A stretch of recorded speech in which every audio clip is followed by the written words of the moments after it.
The India moves पर आज का बड़ा सवाल, क्या विकास की रफ्तार इतनी जरूरी है कि उसके नीचे हरियाली कुचली जाए।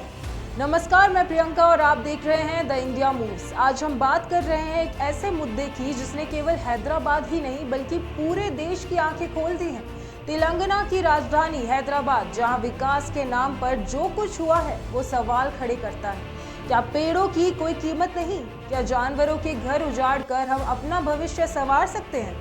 मामला है हैदराबाद विश्वविद्यालय के पास कांचागची बावली इलाके का।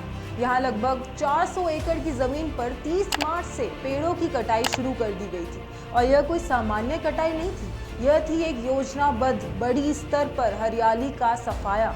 हजारों पेड़ एक एक कर गिरा दिए गए। कभी जो इलाका हरे भरे जंगलों से भरा था, अब वहाँ बंजर जमीन है। सबसे चौंकाने वाली बात तो ये थी, ये सब हुआ बिना किसी सार्वजनिक सूचना के, बिना वन विभाग की स्पष्ट अनुमति और बिना किसी पर्यावरणीय मूल्यांकन के। परिणाम क्या हुआ? जंगल उजड़ गया, जानवरों के आश्रय छिन गए और कई शाकाहारी जानवर शहर की तरफ भागने लगे। कुछ जानवर सड़क हादसों में मारे गए तो कुछ को आवारा कुत्तों ने नोच डाला। इन हालातों ने न सिर्फ पर्यावरण प्रेमियों को बल्कि आम जनता को भी हिलाकर रख दिया। पर्यावरणकर्ता सड़कों पर उतरे, छात्रों ने धरना दिया। स्थानीय लोगों की आवाज अब इतनी बुलंद हो चुकी थी कि मामला सीधा पहुंच गया सुप्रीम कोर्ट। और अब सुप्रीम कोर्ट ने इसे पूरे मामले पर स्वतः संज्ञान लिया है।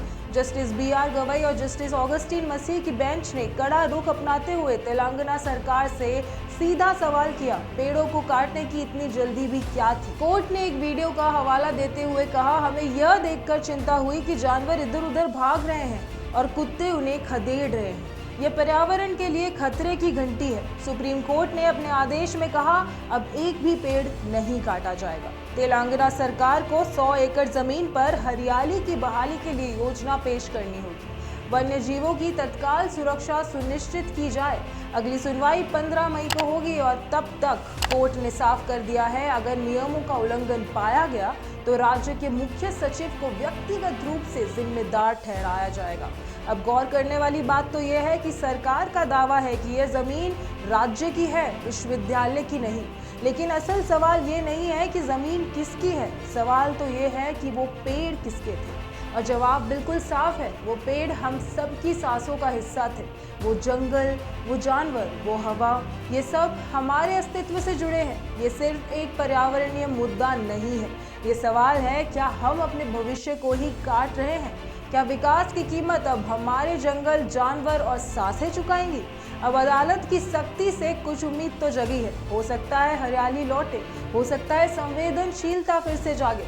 लेकिन अगर यही चलता रहा तो आने वाले वर्षों में हमारे बच्चों के हिस्से में सिर्फ कंक्रीट और प्रदूषण ही बचेगा।